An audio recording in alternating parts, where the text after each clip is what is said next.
Sejam muito bem-vindos a mais um JuizPod, podcast jurídico do Bahia Notícias. Eu sou Karina Calisto, estou ladeada pelo meu amigo Matheus Bisset. Mais um episódio pós-carnaval. Pós-carnaval, estamos de volta. Para falar sobre um tema super propício. E antes da gente apresentar nosso convidado, eu quero falar rapidamente sobre o nosso patrocinador. Vocês já sabem, as noites de quinta-feira do JuizPod sempre terminam no Porco Steakhouse, que é um restaurante especializado em carne suína, com almoço executivo de segunda a sexta. Às sextas-feiras tem piano ao vivo no almoço e às quintas-feiras o happy hour é sempre no JuizPod, ou no Porco. O JuizPod também vai pro Porco. Também. Então vocês vão nos encontrar lá às quintas-feiras à noite e é o melhor lugar para finalizar a quinta-feira de vocês, assim, o Porco Steakhouse. Eu sempre falo de comer rezando de joelhos, como diria minha avó. Vamos falar hoje sobre um tema aí atinente ao carnaval, que vai muito além do que as pessoas imaginam que se trata. Vou apresentar o tema, mas antes, por favor, apresente o nosso convidado. Com toda certeza, uma boa noite a todos que nos assistem, boa noite minha amiga Karina Calisto, né? O JuizPod aqui voltando pós-carnaval, e um tema que a gente vê, eu costumo falar que esse tema a gente tá olhando para ele todos os dias e não entende talvez a dimensão, a magnitude desse tema e da repercussão que ele tem para todos nós, né? E aí você vai para um jogo de futebol, você tá ali vendo aquele tema, você vai para o carnaval, você tá vendo aquele tema, e hoje nós trazemos aqui para o nosso JuizPod Alessandro Marques, ele que é referência neste assunto, onde a gente vai falar um pouquinho sobre a propriedade intelectual. E Alessandro Marques, ele é professor, coordenador da pós-graduação em propriedade intelectual e legal marketing da Faculdade Baiana de Direito, a gente vai falar dela já, né, desse curso. Além disso, também ele é doutorando em Propriedade Intelectual e Inovação pelo Instituto Nacional de Propriedade Industrial, o INPI, mestre em Direito Público pela FGV de São Paulo e especialista em Direito Civil pela Universidade de Salamanca, na Espanha. Possui MBA em Executivo em Direito Público pela FGV do Rio de Janeiro e graduação em Direito pela Universidade Federal da Bahia. Também é membro da IVE Civilis Salmanticense, espero que eu tenha falado a pronúncia correta, né? Que é a rede de civilistas latino-americanos na Universidade de Salamanca, na Espanha, e do Instituto dos Advogados da Bahia. Enfim, o currículo... Teve que ter uma pesca porque o currículo é extenso. Extenso demais. Então, muito bem-vindo, professor Alessandro. É uma honra, um prazer imenso tê-lo aqui conosco. Obrigado, Matheus. Obrigado, Karina. É um prazer estar aqui com vocês também, fazendo a resenha do carnaval, né? Espero que seja divertido. E divulgar esse curso aí, que a Baiana agora inicia as aulas 1º de abril, que é a pós-graduação em Legal Marketing, Propriedade Intelectual. Alessandro, que está aqui conosco, é não só professor do curso, mas coordenador e é uma referência nacional sobre o tema. Então, prazer e a honra é toda nossa de recebê-lo. Inclusive, antes de iniciar o bate-papo, eu sempre peço, gente, não é por interesse pessoal nenhum, que o nosso convidado, caso tenha, traga um livro publicado, caso tenha interesse de divulgar. E, muito propiciamente, o tema do livro de Alessandro é o nosso tema do bate-papo de hoje, que é contratação de eventos públicos no Brasil, um estudo sobre instrumentos contratuais e melhores práticas a partir dos modelos dos carnavais de rua.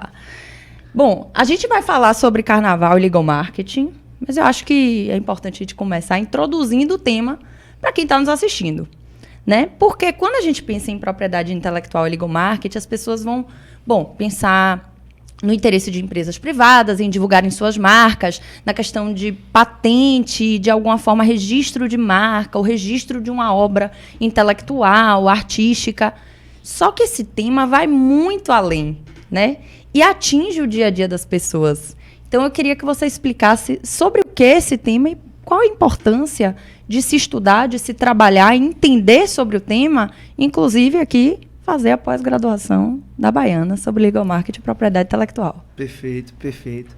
Olha, esse tema ele tá tão enraizado, eu acho que coisas bacanas que a gente descobre no caminho, né? Quando eu fui fazer a pesquisa na Fundação Getúlio Vargas em São Paulo, fui procurar saber, falei, mas isso não é de hoje, assim, tem alguma coisa de mais antigo, de mais histórico nesse tema, e eu até fiz questão de colocar no livro, assim, uma fotografia da Cachaça Saborosa aqui em Salvador, que já tinha patrocínio no carnaval de muitos anos atrás, com merchandising, com toda a parte de ativação de trios, primeiros trios elétricos. Então, assim, é algo que está muito atrelado às raízes do carnaval brasileiro. Sim. E como ela dialoga com as marcas, né?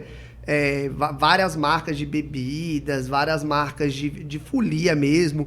A gente tem várias marcas de alimentos e bebidas, de um modo geral. As indústrias sempre conversaram muito com o carnaval. E eu fui pesquisar para fazer como que surgiu essa relação, essa dinâmica. E a pesquisa, ela traz um pouco dessa pista, né? Eu acho que existem fases no Brasil, e a fase que a gente está vivendo hoje, ela se inicia principalmente com o modelo de Jogos Olímpicos 2016 e de Copa do Mundo 2014 no Brasil, com a associação não só de name rights, né? O que é name rights? Né? Você colocar o nome da marca em um determinado bem, de um determinado ativo público, como Arena Fonte Nova, nome do patrocinador, né? Dando um exemplo aqui muito claro. E aí, essa dinâmica, nesses idos de 2014 e 2016, você tem toda a discussão no Congresso Nacional sobre como rentabilizar esses ativos, né? O Brasil, cidade sede da Copa do Mundo, Brasil, cidade sede dos Jogos Olímpicos, Rio de Janeiro, com várias cidades do futebol espalhadas no país inteiro. Então, começa-se a pensar como o poder público pode se beneficiar, né, e capturar o valor originado desses investimentos de patrocínio. E aí começa o jogo, né? Primeiro, a União se posicionando para aprovar não só a legislação federal, como decretos que estabeleçam a autonomia, a exclusividade, tanto comercial quanto de visibilidade desses patrocinadores. E estados e municípios também tendo essa responsabilidade, porém sem capitalizar da forma que a União estava fazendo esses mesmos ativos. E qual que é o grande pulo do gato? Passa-se a Copa do Mundo, é passado os Jogos Olímpicos e os estados e municípios acordam falando, olha, eu posso fazer a mesma coisa que a União fez.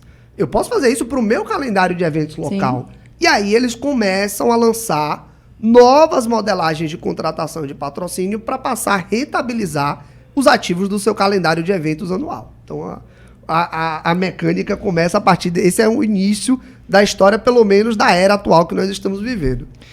E você falou um ponto muito importante, né, que confesso que chamou a atenção de todos nós. Eu sou torcedor do Bahia, né, e uma das coisas que você mencionou e chamou a atenção pra gente, que até então era algo novo, né, o nome, né, da Arena hoje mudou, colocou o nome de um patrocinador, inicialmente começou com um, depois mudou agora. E aí você mencionou que isso começou e de fato, né, após, né, esses eventos esportivos aqui, principalmente aqui em Salvador. Aí a minha pergunta vem justamente sobre, existe, primeiro, algum limite, né, para que você possa inserir o nome de algum patrocinador? A lei determina quais eventos eu posso utilizar o nome, quais os outros que eu não posso? Qual é a limitação para essa utilização, né, de um nome de um patrocinador, por exemplo, em algum evento, alguma arena, algum espaço público?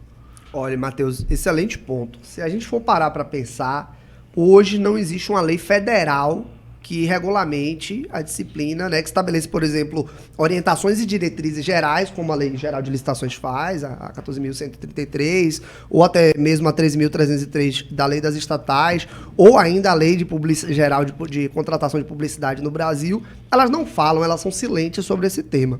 De modo que, na ausência da legislação federal, estados e municípios começaram a legislar sobre isso, né? Eu até publiquei um artigo recentemente no portal de notícias falando um pouco sobre essa discussão.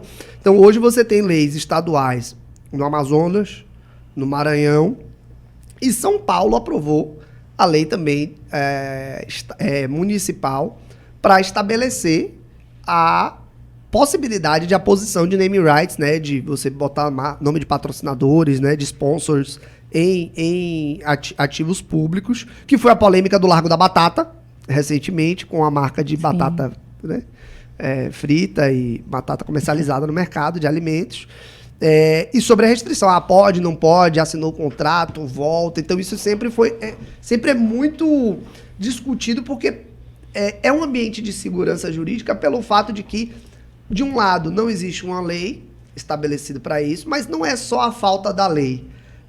O desconhecimento, a estranheza com a qual as pessoas tratam o tema também acaba contribuindo para isso. Então, você soma, entre aspas, a ausência de uma lei local para disciplinar isso, com um certo comportamento, vamos dizer assim, desconfiado dos órgãos de controle, do poder público, do Ministério Público, de uma forma geral, e aí você tem a discussão pronta, né?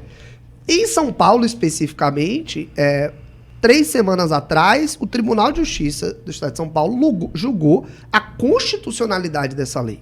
Então, a lei municipal ela é constitucional, estabelecendo que o poder público pode sim contratar nessas bases e ele pode fazer uma modelagem de parceria público-privada a partir da contabilização, da rentabilização desse ativo. Indo para a esfera econômica, o que as pessoas às vezes se olvidam ou se confiam, falam, não, o patrocinador está bancando, tudo se sustenta. Agora, quando você vai olhar um orçamento, né, que a gente fala que é o P&L, Profits and Losses, né, lucros e despesas de um empreendimento, por exemplo, como um estádio, a verba de patrocínio por si só não banca a infraestrutura. Porque o investimento em infraestrutura, o investimento em manutenção, ele é muito maior do que o valor de patrocínio, né? Salvo raríssimas exceções, mas ele é muito maior. Então, a gente tem que ter cuidado com essas afirmativas, às vezes, de, não, patrocinador bancou, a gente conseguiu um patrocinador, a gente vai conseguir botar aqui 4, 5 anos do evento, 4, 5 anos de uma infraestrutura de orla, por exemplo, ou de estádio, a gente vai conseguir se manter. Não necessariamente, né? Precisa ter uma modelagem de parceria público-privada muito bem delimitada, muito bem estudada, com definições claras de receitas e despesas, né? Para saber se você vai ter que compartilhar essas receitas e despesas com o poder público, se não vai, se você vai ter algum tipo de rebate, né, de repasse desse valor de patrocínio.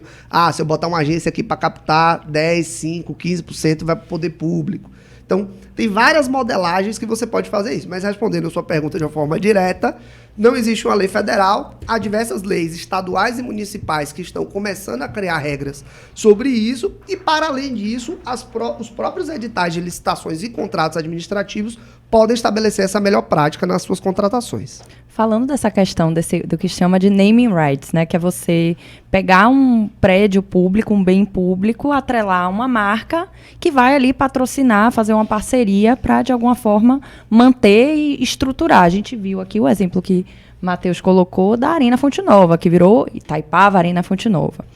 E aí tem uma questão que foi certamente fundamental para a obra da Arena Fonte Nova e para termos hoje como temos.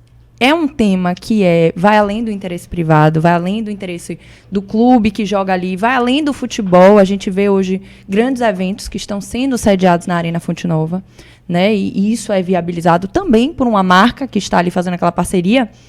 Mas tem esse modelo, eu acho que tem dado tão certo que até os clubes já estão, de alguma forma, usando como referência. A gente tem a lei da SAF e agora alguns clubes têm ali uma parceria também privada de privatização que chegam a levar o nome. Alguns clubes de futebol mudaram seus nomes para incluir o nome de uma marca. E isso traz, é claro, e aí seja atrelado a futebol, seja atrelado ao carnaval, uma discussão de há um interesse ali que vai além do interesse privado, que é um interesse público envolvido, não, é inegável que há um interesse público, mas há também uma questão cultural e de identidade.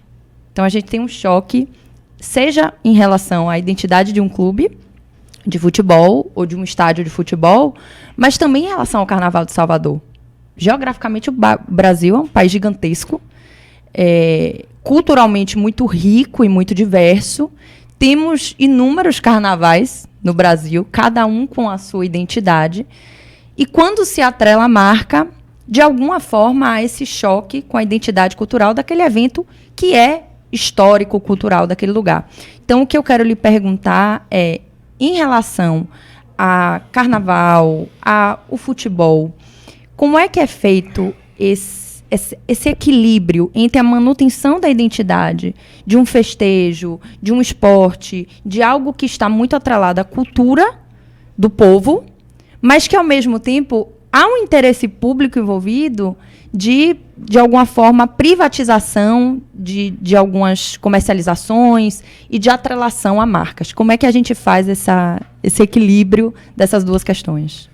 Olha, essa pergunta tem várias camadas e ela pode ser respondida em várias frentes, né? Desde frentes sociológicas e antropológicas até frentes de marketing cultural. Mas talvez, assim, eu posso falar um pouco da minha experiência prática. Eu trabalhei quase 9 anos na indústria de bebidas.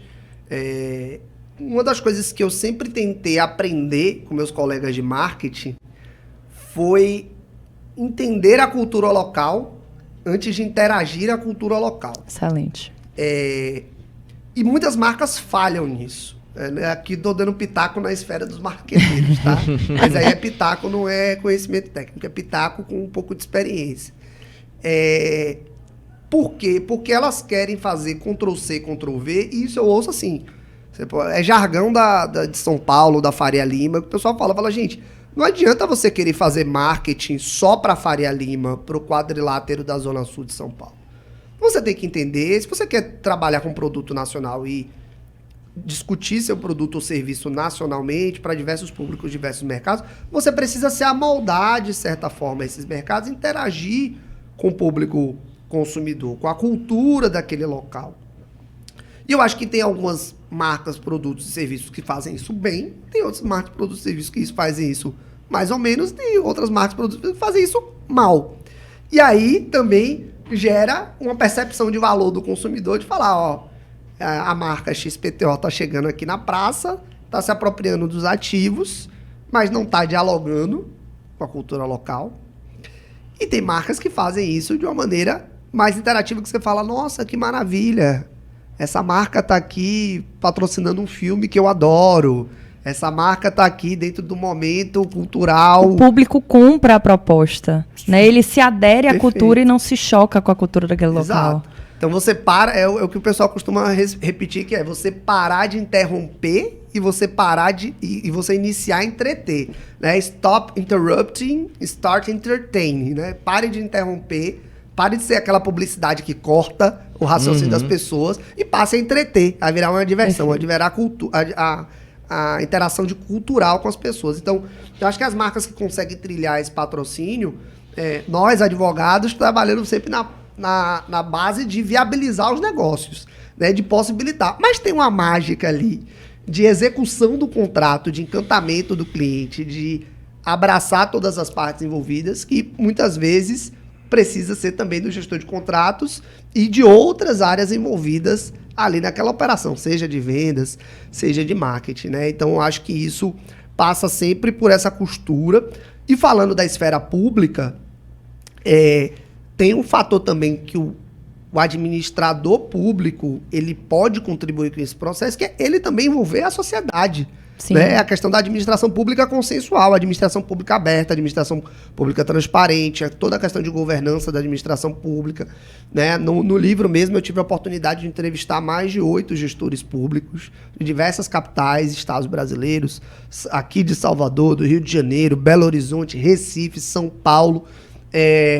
E um tom comum da fala deles foi exatamente o fato de que todas as vezes que eles se abriram para ouvir mais os órgãos de controle, às vezes botar o Tribunal de Contas na sala, às vezes botar o Ministério Público na sala, fazer uma audiência pública, abrir um edital para consulta pública previamente, o resultado final foi objeto de menos questionamentos do que teria sido se ele não tivesse adotado essas medidas de abertura, de flexibilização, de transparência, de escuta por parte da administração pública. Então, acho que aí já tem uma pista aí de pelo menos uma das melhores práticas que os gestores públicos podem fazer para colocar projetos dessa natureza, né? Seja em parcerias públicas-privadas ou seja até mesmo para organizar um carnaval de rua. E, Alessandro, como é que funciona, né, essa, vamos lá, contratação, podemos dizer assim, né? Eu tenho uma empresa, eu quero utilizar o meu nome da minha empresa para patrocinar, né, seja um evento, seja uma obra, enfim. Existe uma modalidade de licitação própria para isso? Como é que funciona essa contratação, podemos dizer assim, de forma bem simples, Termos práticos, né? Em termos práticos, né? Para que o nosso público de casa possa entender melhor. De que forma é que nós temos, entre aspas, essa contratação? Existe uma modalidade de licitação específica? Qual é? Explica um pouquinho para a gente sobre isso. Legal. É uma das perguntas da pesquisa também, né? Um pouco de saber assim, quem é esse Pokémon? Né? De onde veio, para onde vai, como se reproduz. Então a gente tentou pesquisar um pouco sobre isso. E um primeiro ponto já houve tentativas no Brasil de se disciplinar ou de se criar um regramento específico a nível de lei federal com relação a eventos, né? Essa tentativa, inclusive, foi feita, fui fazer uma pesquisa de histórico legislativo, sabe? Poxa, será que ninguém teve essa ideia em momento nenhum? Sim. Né? Será que a lei 8666, hoje em dia a 14.133, ela é silente de uma forma intencional ou ela omissa de uma forma não intencional? Né? E o que a gente conseguiu identificar na pesquisa é que já houve essa tentativa, inclusive a lei federal que regulamenta a contratação pública de serviços de publicidade era também para disciplinar eventos, mas isso foi mudado em uma das comissões da Câmara dos Deputados e essa proibição hoje consta expressamente para a lei, dizendo que a lei de publicidade não se aplica à contratação de eventos públicos. Então, isso é dizer que essa dinâmica de contratação de eventos ela passa a ser disciplinada por matéria local, ou seja, estados e municípios vão estabelecer suas leis sobre isso. Aí abre pano pra manga, né? Então aí você tem uma pluralidade de entes federativos muito grande. Quantos municípios nós temos no Brasil? Quantos estados nós temos no Brasil? E a quantidade, você entra numa análise combinatória, né? Perfeito. De modelos de contrato. E mais ou menos quais são as balizas e os standards que podem ser seguidos. Mas eu acho que uma boa pista para responder essa pergunta é você começar a entender qual é a natureza jurídica do evento. Essa é a primeira pergunta que eu sempre faço. Mas seu evento é o quê? É público? É privado? O que é o seu evento? Me explica o que é seu evento. Sempre que alguém vem trazer uma discussão para mim, eu falo assim, mas me explica como que acontece seu evento. E aí eu começo a fazer perguntas para tentar dar características desse evento. Ah, mas esse evento está no calendário oficial da cidade? Ah, mas esse evento já acontece muito. Ah, mas quem organiza? Ah, mas tem financiamento público? Ah, não tem. Mas ele acontece em espaço privado ou espaço público? Então você vai fazendo uma série de perguntas para entender ou para tentar extrair de fato qual é a essência da organização desse evento. E tem eventos que na maioria das vezes eles vão ter uma categoria híbrida. Então você está aqui, você tem, por exemplo, um evento privado, né? Vamos dizer, uma festa num local privado, vou pensar aqui de as festas de São João, que tem piu-piu, nem sei se tem mais, mas assim... Uma fazenda privada ou algo dessa natureza. Perfeito, é um exemplo clássico. Você tem uma festa pública, claramente, que é o carnaval, em algumas cidades é tão importante que ele está previsto em leis estaduais e municipais. Salvador é um exemplo dessa realidade. Não sei se vocês sabem, mas o Carnaval de Salvador está na lei orgânica do município, né, dizendo que é claro que o município precisa se estruturar, precisa organizar, precisa fomentar. Né, então está no próprio ato constitutivo da nossa cidade, né, algo muito intrínseco à nossa realidade. Em outras cidades, isso se manifesta de outra forma, né? Tem um pensador alemão, o professor Peter Heberle, que é muito famoso, que ele fala que as pessoas têm o direito ao feriado. Né? As pessoas têm o direito ao feriado para se manifestar, para ter uma confraternização, para se identificar até mesmo como povo. Né? É preciso o direito ao feriado para se identificar como povo. O Estado do Rio de Janeiro, hoje, tem uma lei estadual reconhecendo o feriado de carnaval. Né? Então, você tem estados e municípios fazendo características diferentes para essa festividade. Então, o carnaval, de um modo geral, ele é um evento público, porque acontece em espaço público, tem intervenção, fomento e regulação por parte do poder público. E você tem eventos que eles têm uma natureza jurídica híbrida, como, por exemplo, e aí vocês vão saber das polêmicas, eventos realizados a partir da Lei Rouanet, ou eventos realizados a partir da Lei Federal de Incentivo ao Esporte, ou das leis estaduais de fomento via ICMS. Como o Rio de Janeiro, como Faz Cultura aqui na Bahia. Sim. Então você tem eventos que são híbridos, que você pode ter até mesmo um evento 100%, entre aspas, privado, realizado uma orquestra, uma apresentação musical, ou uma reforma de um museu privado, mas que ele tenha fomento de verba pública que você vai precisar prestar contas dessa verba pública, vai precisar ter transparência, precisar ter todos os comprovantes, então você vai ter, inclusive, submetido ao controle público, né? Se for verba federal do TCU, se for verba estadual do Tribunal de Contas do Estado. Então, a origem da receita e da despesa também impacta na caracterização do evento. Então, primeiro passo, identificar qual é a natureza jurídica do evento. Se é um evento puramente privado, puramente público, ou um evento híbrido, se ele é público-privado. A partir daí, você tem alguns caminhos. Para eventos exclusivamente públicos, você tem o polo passivo e o polo ativo. Mas quem está bancando o evento? Aí vem a questão da origem do financiamento. Mas quem está bancando o evento é 100% a iniciativa privada, mas o poder público quer aportar um patrocínio. Ele quer ativar aquele evento. Eu sou, por exemplo, entre aspas, a Caixa Econômica Federal, ou o Banco do Brasil, ou alguma outra entidade da administração pública, direta ou indireta. Ou, por exemplo, eu sou uma empresa municipal de turismo e eu quero fomentar um evento. Para essa atividade fim, por exemplo, a lei das estatais, a 13.303, ela não coloca em posição de obrigação de licitar ou de contratar. Então, ela pode fazer esse contrato diretamente. Idem o ente federativo. Hoje, o principal precedente que tem no Supremo Tribunal Federal sobre isso é falando que o município pode patrocinar um evento privado ativamente, com inexigibilidade de licitação. Então, existe essa possibilidade, né? Inclusive sob a égide da antiga lei de licitações, mas na nova o precedente, em linhas gerais, se mantém. Então, quando o poder público ele é patrocinador ativo, ele bota a grana, não precisa ter uma prévia concorrência pública. Agora, quando o poder público recebe o dinheiro, isso passa a entrar no caixa, isso passa a vir para o erário, aí sim você tem todo um regramento de que não é necessária uma licitação, estrito sensu, mas, de um modo geral, recomenda-se que tenha um chamamento público, um procedimento competitivo prévio, principalmente a depender da modelagem do evento. O que é a modelagem do evento? Você pode definir se você vai querer só grana ou se você vai querer um projeto de evento. Sim. E aí você entra de distinções dentro da lei de licitações. Se você vai querer só grana, você pode bidar patrocínio. Eu quero mais patrocínio, eu quero mais dinheiro, menos dinheiro, fungível por excelência.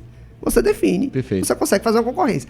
Agora, eu quero um projeto, vou inaugurar um carnaval. Meu município tem zero tradição de carnaval. Eu quero criar um carnaval aqui no município. Vou precisar de um projeto. Onde vai ser o carnaval? Com quais atrações? Qual é a vocação turística do nosso município para trazer gente para cá durante o período do carnaval? É mais interessante eu fazer um carnaval ou um pré-carnaval?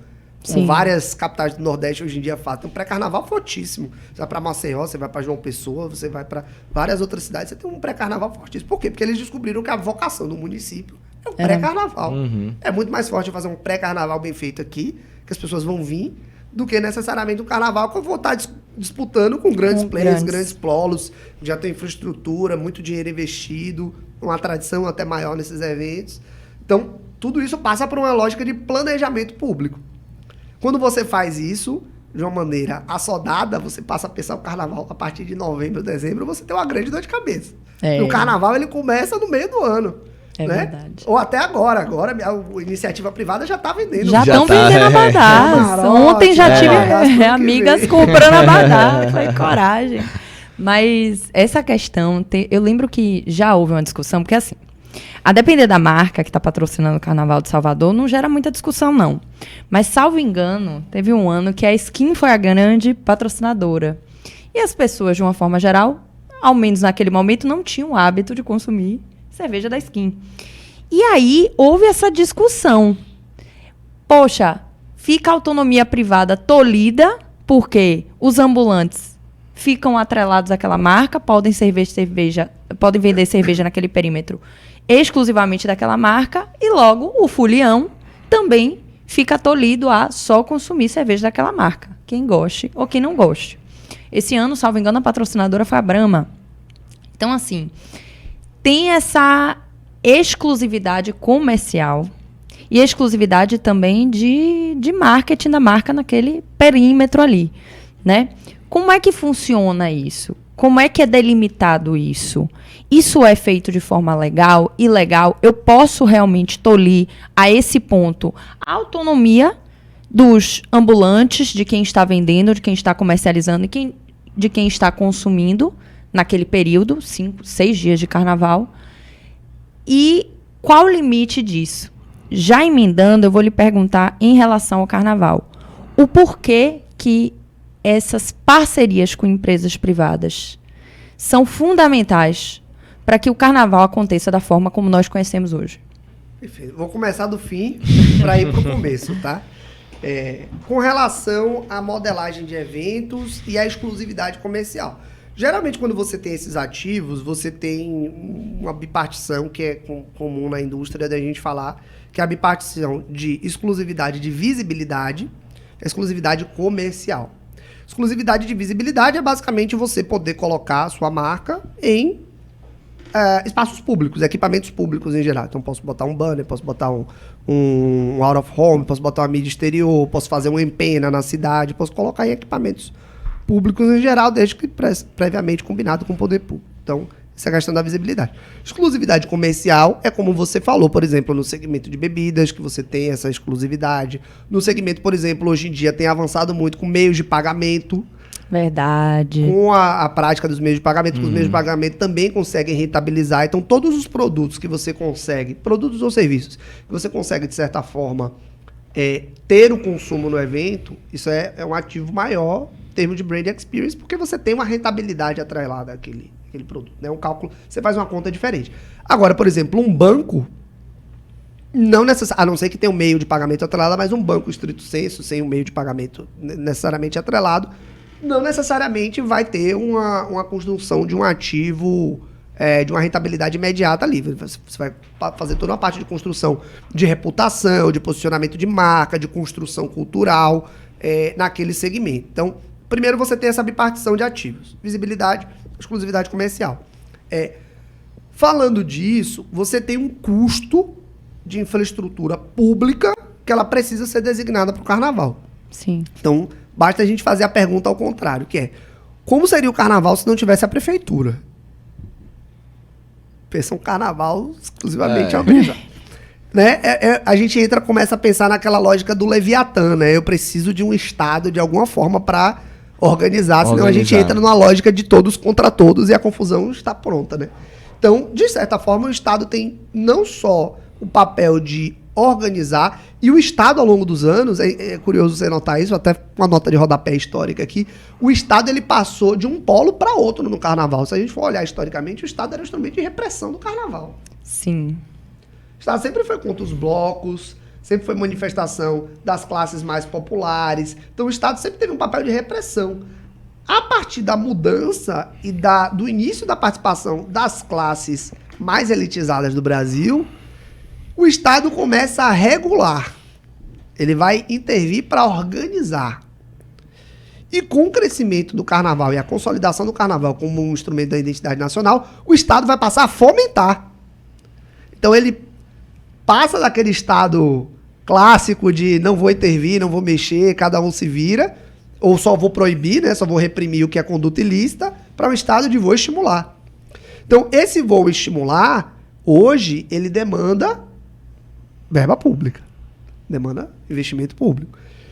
E aí, o grande mistério, o grande desafio dos gestores públicos é tentar equacionar essa verba de certa forma, ou seja, garantir que não haja somente um investimento público, mas que ele também faça um produto, e o Carnaval precisa ser entendido também como um produto cultural, né, que precisa ser vendido, exportado. A gente tem toda uma discussão de marca Brasil no exterior, de vender o Carnaval do Brasil no exterior. É o pico, é o all-time high, né? É o pico de todos os tempos no ano, se você olhar no exercício de 12 meses, a recepção de turistas no exterior, no Brasil. Então, fomenta muito a economia. Então, você precisa, de certa forma, fazer um produto cultural que seja atratível, né? De certa forma, né? Que seja charmoso, para trazer o público para essa iniciativa. Por que eu estou falando tudo isso? Porque a gente precisa pensar na equação dessa verba público-privada. Aí a gente começa a pensar, a fazer outras perguntas ao contrário, do tipo, se o Carnaval fosse só feito com verba pública, quanto custaria o Carnaval? E quanto custa o Carnaval hoje? Quanto custa o Carnaval de São Paulo, quanto custa o Carnaval do Rio de Janeiro, quanto custa o Carnaval de Recife. E aí é uma conta muito difícil de se fazer. Eu acho que qualquer consultoria que fizer uma pesquisa sobre isso vai ser muito bem sucedida. Inclusive, eu me coloco à disposição para ajudar na pesquisa. Porque é uma conta difícil de se fazer, porque você vai contar qual que é o investimento do governo do Estado no Carnaval. Você tem o edital Ouro Negro, você tem verbas de fomento, você tem mobilização da Polícia Militar do Estado da Bahia, Secretaria de Saúde, com vários postos de atendimento, plantonistas, brigadistas, bombeiros civis, bombeiros militares, né? Toda essa infraestrutura, prefeitura, idem, Secretaria de Ordem Pública, Secretaria de Mobilidade, Secretaria de Municipal de Política para Mulheres e Juventude, várias secretarias envolvidas. Qual que é a conta disso? Servidores, da mobilização, do investimento, e vis-à-vis qual que é o benefício gerado, né? Sim. Quanto que a prefeitura consegue, de certa forma, transferir essa riqueza também para os negócios que são gerados na cidade, desde o ambulante, geração de emprego. Desde o ambulante e os catadores, né, que fazem sua grana no carnaval também, isso começa a ter um olhar diferenciado por parte do poder público, da iniciativa privada, até os grandes empresários, se vão pensar os artistas, os blocos, os camarotes, etc. Hotelaria, restaurantes. Você mexe todo o trade. Mexe tudo. Então, isso tudo para dizer que é uma equação... Primeiro, é uma conta difícil de se fazer. Segundo, é uma conta difícil de balancear. E aí vem a participação da iniciativa privada. Porque, se colocando no lugar do gestor público, é muito difícil, por exemplo... um prefeito, um secretário, depois ir para a mídia ou eventualmente ele lançar um edital de licitação, um edital ser deserto. É verdade. Quer dizer, não teve ninguém interessado naquela proposta, não é atrativo um produto cultural, então tem um ônus político envolvido nisso. Isso influencia, inclusive, na modelagem que vai ser escolhida no final do dia. Então tem um ônus. Então, esse ônus, muitas vezes, ele precisa ser equalizado, porque também vem toda a questão da gestão pública. Então, essa lógica de você captar a verba da iniciativa privada, ela tem 2 graus de indicação ali. Ela tem um grau de indicação de possibilidade de conversão de produtos em serviços, sim, na compra durante o evento, e de ativação de marca. E aí você vai fazer um valuation em torno disso. O que você vai fazer, o que você vai ativar. E do lado da iniciativa privada, indo para o outro lado da bancada, a iniciativa privada não consegue também... apenas botar o dinheiro e esquecer que você botou o dinheiro. É o que meus colegas marqueteiros sempre falam. Você precisa botar o dinheiro e ter dinheiro para ativar, para divulgar, para deixar claro que você está fazendo patrocínio. Então, a gente viu várias marcas agora no Carnaval que interagiram com o Oscar, com os atores, as atrizes e tudo mais. Então, assim... Isso tudo é grana que a gente fala on top, a mais, né? Grana adicional do que eu já paguei para ser patrocinador oficial do evento, para de fato gerar awareness para minha marca, gerar lembrança da minha marca e poder gerar consumo a partir dessa marca. Então, tentei dar uma resposta aqui, mas é mais completa que isso, né? Não tem como. Total. E um ponto que eu observei do que você estava respondendo a Karina, essa questão de fomentar, né? De estimular, né, para que o carnaval aconteça, né, como alguns exemplos que você deu aqui. E a gente estava até falando nos bastidores aqui de um que eu queria que você trouxesse aqui para a gente, questão do estímulo dos blocos, né? Perfeito. Por que hoje, né, os blocos cada dia mais estão sumindo? Eu sou do carnaval da época que, rapaz, o que tinha de bloco na rua, né? O carnaval era bloco. E hoje a gente percebe que são pouquíssimos mesmo, que ainda continuam, alguns mais tradicionais, mas naturalmente você percebe que eles estão acabando. Queria que você explicasse um pouquinho sobre isso, por que isso tem acontecido, se de fato existe alguma relação com o que você acabou de explicar. Fala um pouquinho pra gente sobre isso, por favor. Infelizmente, essa realidade dos blocos, ela não está circunscrita à cidade de Salvador, né, de redução dos desfiles e das agremiações carnavalescas que vêm encontrando obstáculos, dificuldades para botar seu bloco na rua de fato, né? Rio de Janeiro também vem passando por isso e por diversos fatores. Eu acho que um deles pode ser identificado como a própria regulação. Então, o Rio de Janeiro, nos últimos anos, vem incrementando o número de exigências necessárias para que um bloco seja de fato autorizado e desfile durante o carnaval. E aí, de certa forma, em alguns momentos, você acaba tendo um efeito reverso. Você acaba tendo, entre aspas, mais blocos pirata, que não querem se licenciar e querem desfilar do mesmo jeito. Bloquinho surpresa, que as pessoas marcam, falam assim, a gente só vai anunciar o local do desfile na hora, faz um grupo de WhatsApp. Então acaba sendo uma coisa mais informal. Só que isso acaba fugindo um pouco do regramento que a gente tem, né? Se a gente for para a Constituição, direito de reunião, você não é obrigado a ter nenhuma autorização pública, mas você precisa comunicar, informar o poder público para que não tenha, por exemplo, 2 bloquinhos do mesmo lugar, com o mesmo local, e aí você acaba gerando uma aglomeração que não está dimensionada por parte do poder público. Sim. Né? Então, acho que essa é uma questão muito importante. Então, assim, qual que é o nível ótimo de exigência para os blocos? Eu acho que a gente precisa pensar sempre em termos de uma governança pública compartilhada, que é um exercício muito difícil de se fazer. Hoje, por exemplo, no Rio de Janeiro, você tem uma segmentação. Então, você tem as aprovações da prefeitura, você tem as aprovações do governo do estado, na Polícia Civil, nos bombeiros, órgãos de controle, Polícia Militar e uma tramitação da prefeitura. Então, por que talvez não criar uma Câmara de Governança do Carnaval, ou um fórum, ou um órgão de uma central de licenciamento unificado, né? Foi uma das provocações, inclusive, que eu fiz numa reportagem da Globo News recentemente, e que eu trago aqui para discussão também. Por que não criar essa governança? Precisa de quê? Precisa de lei? Não precisa de lei. Pergunta era, mas precisa de uma nova lei para o Carnaval? Não necessariamente. Precisa de governança pública. Precisa de implementar instrumentos jurídicos que sejam eficazes com a vontade política de fazer. Perfeito.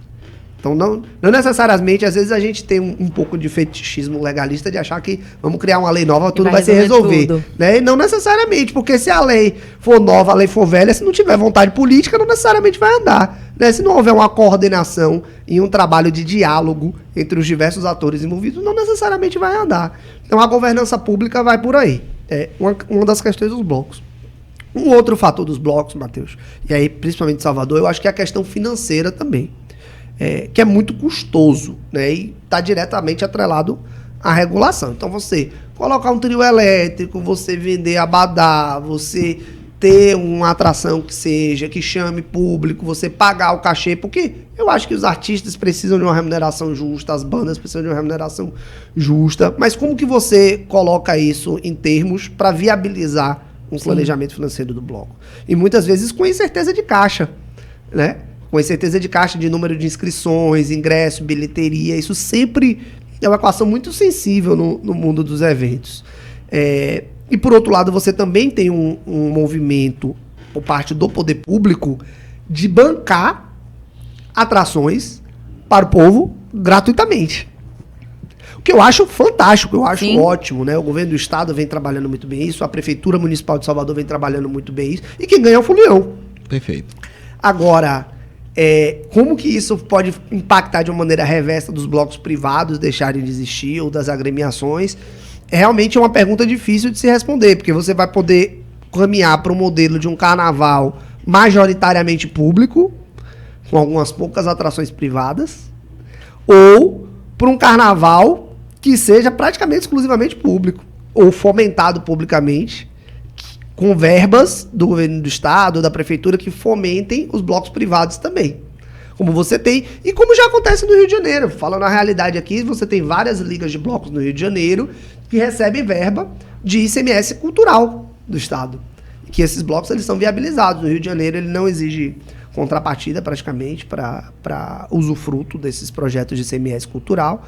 Bastam ser aprovados no governo do estado. Então o próprio governo do estado já utiliza essa mecânica para fomentar essa iniciativa. Existe uma discussão, inclusive, em Salvador, se isso não deveria ser feito para o Carnaval de São João. Porque hoje existe uma restrição expressa na lei do Faz Cultura, que não permite que essa verba seja alocada para esse tipo de projeto. Mas é uma discussão que a gente tem que travar em termos de debate público do nosso estado, da nossa cidade. Será que deveria mudar? E se deveria mudar, em que termos? Que condições de projeto? Né? Com qual transparência, com que nível de controle. Então é uma pergunta muito interessante. Essa eu não vou conseguir lhe responder 100%, eu acho que é complexa. Depende de vários fatores sociais E eu acho que é a indagação clássica da música do Baiana System, né? Como serão os futuros carnavais, né? Assim, é um exercício de futurologia complicado. E aí tem, bom, você falando, Alessandra, tem uma questão porque, de fato, tem que haver uma regulação dos blocos. A gente sabe que para o carnaval, na dimensão que é acontecer, tem que haver uma regulação do Estado, né? Ele é responsável por orquestrar e não é uma tarefa fácil. A gente tem a necessidade de privação, mas assim, privatização de algumas questões, de uma parceria privada para que isso aconteça. Os blocos têm uma autonomia, mas eles, por óbvio, têm que atender ali condições e exigências. E a gente viu, por exemplo, o bloco, ano passado, de Ivete Sangalo, que tombou porque tinha uma quantidade excessiva de pessoas, salvo engano, Perfeito. em cima do bloco. Então, há essa necessidade de regulação por questões de segurança, questões de direitos autorais também. A gente conversou com o Marcelo Timbó aqui, ele falou da importância de ter ali algum fiscal para poder fazer esse controle, né, quanto aos direitos autorais das músicas que estão sendo tocadas. Enfim, há uma gama de questões envolvidas para que aquele bloco esteja na rua. Só que também há importância, porque quem faz o carnaval, depois do folião, são os trios elétricos, são os blocos, né? Tanto que agora o Salvador foi reconhecida como o maior carnaval com trios elétricos pelo Guinness Book. Foi. Pelo Guinness Book. Discussão mais, né? Então, temos o maior carnaval do mundo com trios elétricos, porque o que faz acontecer depois do folião são os trios elétricos, né? E, bom, você falou da questão do Pokémon, me lembrei de Fernanda Torres, que é o nosso Pikachu. E, atrelado a isso, a gente tem uma questão de direito de imagem. Sim. Né, que tem sido muito explorada. A gente, com o Oscar agora, que deu uma visibilidade fantástica a Walter Salles, ao filme, a Fernanda Torres, ao Selton Mello. Isso fez com que a imagem deles fosse altamente explorada. E não é a primeira vez que isso acontece. A gente teve, por exemplo, o caso Caio Castro, da questão de dividir a conta. Isso virou um grande meme e várias empresas, vários restaurantes utilizaram isso de alguma forma no seu marketing. Perfeito. Então, o que eu quero lhe perguntar é como funciona essa questão do direito de imagem, porque tem, acho que a Guaraná agora está fazendo uma propaganda com o Selton Mello, enfim, mas tem pessoas que se utilizam do filme, que se utilizam ali de estratégias de marketing, que usam de alguma forma os direitos autorais tanto do filme, quanto das pessoas que estão ali envolvidas, né, e sendo divulgados nessa adaptação. Então, como é a questão do direito de imagem? Quais são os limites dentro do marketing? Legal. Eu vou começar pela Constituição. Tá. Karina, mais do que o pessoal falar, não, porque tem os direitos autorais, né, e tal. Eu falei, gente, antes disso, assim, tem uma coisa chamada que a gente aprende nas primeiras linhas do direito, que é o direito da personalidade, né, imagem, voz, própria performance da pessoa, a própria personalidade da pessoa que está ali se manifestando, inclusive depois do falecimento daquela pessoa. Né? A gente passa, em tempos de inteligência artificial, a gente começa a pensar num cenário Black Mirror, praticamente, de até que ponto você pode recriar a pessoa, até que ponto isso pode ir para publicidade. A gente teve o caso da Volkswagen com a Elis Regina no ano passado, né, da interação com ela e Maria Rita. Ampla discussão, né? Teve gente que achou o máximo, porque recriou a memória dela ali, mas teve muita gente que criticou pelo uso indevido, de alguma forma, dessa imagem. Exato. Inclusive, existem atrizes e atores que já estão deixando claros em seu testamento que eles não querem ser reproduzidos por inteligência artificial sob nenhuma circunstância. E é um direito individual da pessoa, da personalidade pós-mortem. Se eu morri, eu morri. Eu não quero mais que... E tem acontecido tá aparecendo isso, por né? aí com A, B, C. O Whoopi Goldberg fez isso. Eu quero ter Ela o direito de morrer. É uma coisa tão nova, né? Que tão, né?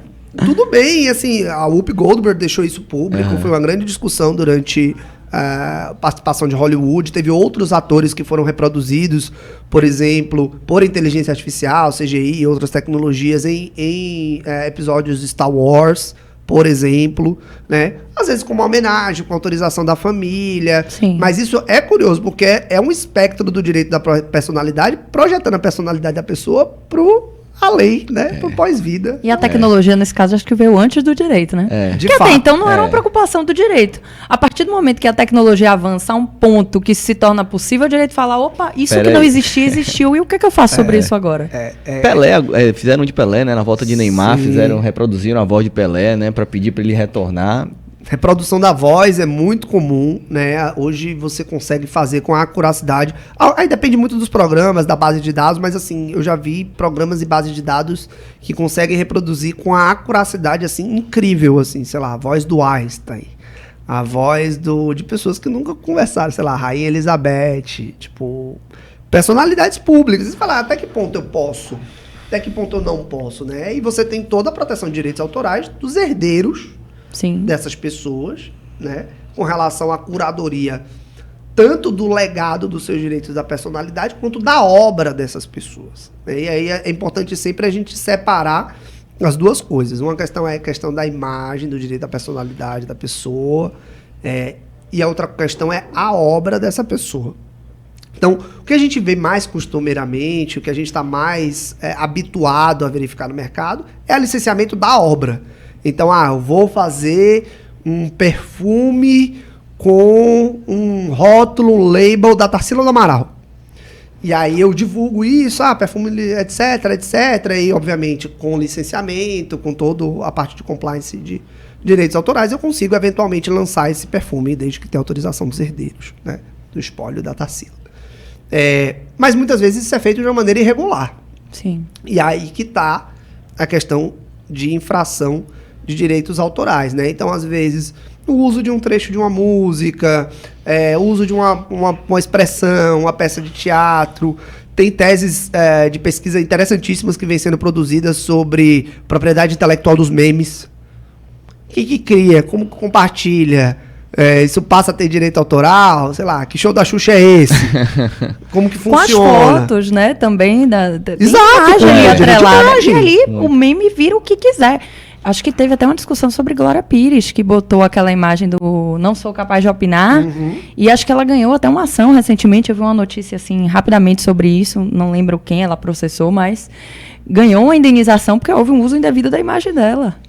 Super. E da privacidade também, né? Isso sempre teve muito latente. Eu vi uma matéria...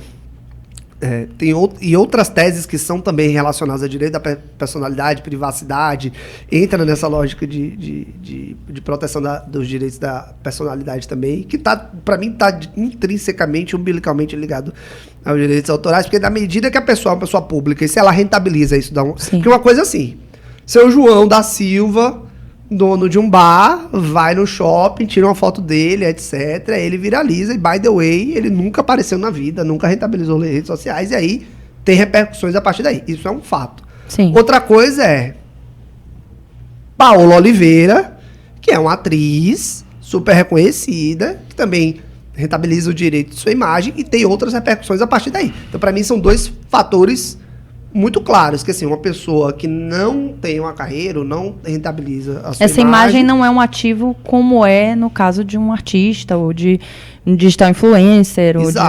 Exatamente. Então, assim, para mim tem sempre essa divisão. E aí os direitos autorais vão entrar principalmente nessa segunda parte, né, de como que você faz a adaptação, a modificação, a alteração, a extinção desse regime jurídico de rentabilização do direito de imagem.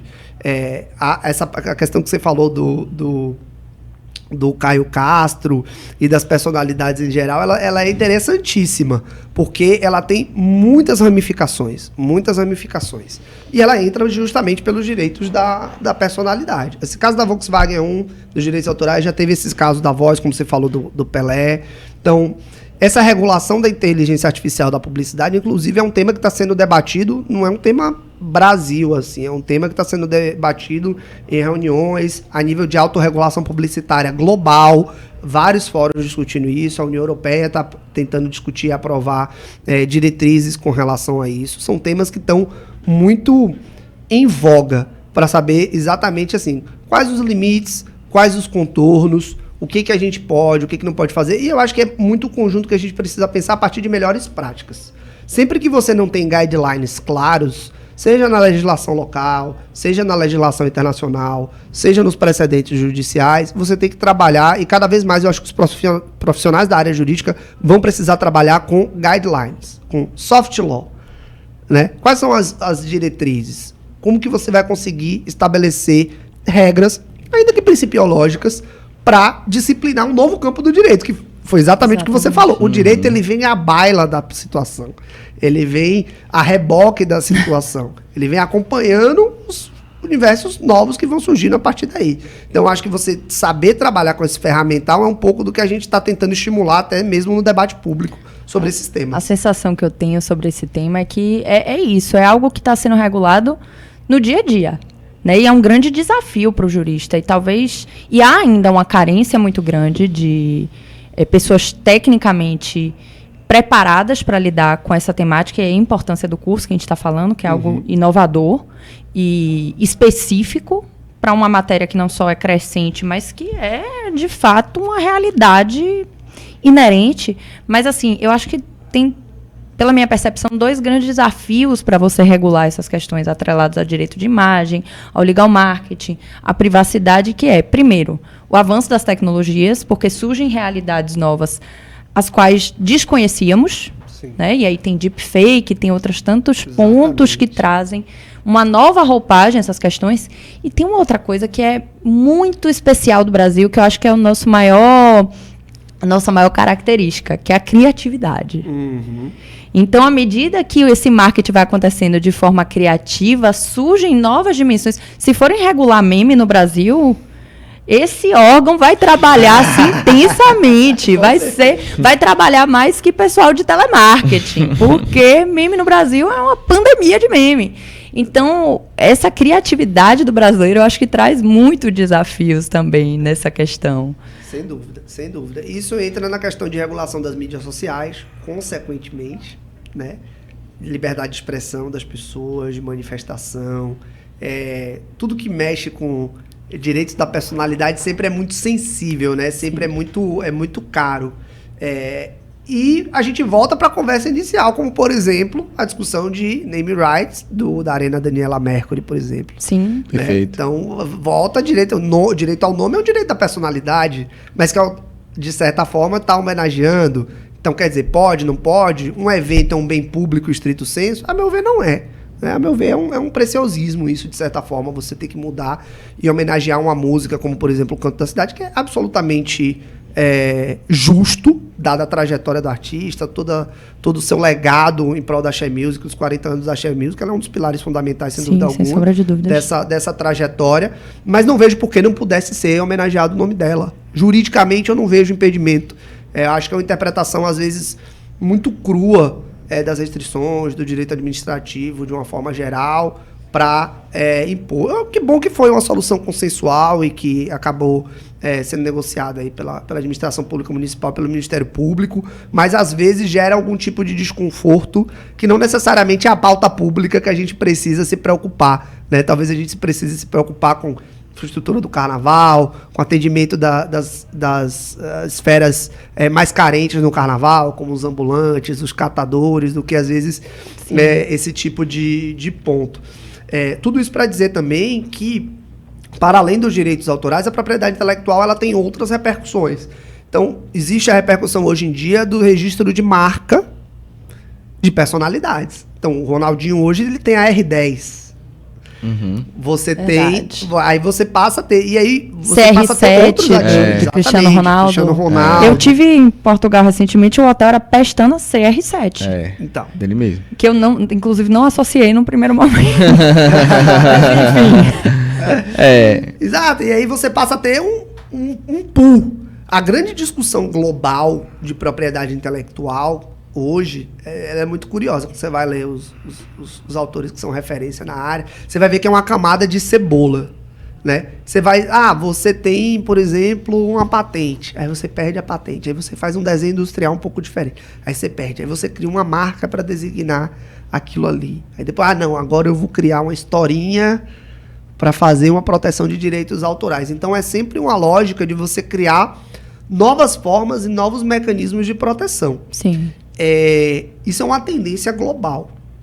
O que a gente não pode permitir, e aí vem os críticos da propriedade intelectual e direito autoral, é que isso impeça o crescimento cultural de uma população, ou o compartilhamento das informações de uma população, ou a transparência. Né? Os grandes críticos que tem falam justamente nesse sentido. Propriedade intelectual, ela serve para proteger, mas com o objetivo de permitir um avanço tecnológico, sempre. Né? Ou avanço cultural, como, por exemplo, nos direitos autorais. Eu fazer um filme, por exemplo, ele vai promover um avanço cultural, promover um debate público, ou simplesmente entreter as pessoas. Sim, isso que é também um ativo, é algo importante. Né? Tá dentro do aspecto cultural também de uma população, e tá tudo bem, tá tudo certo.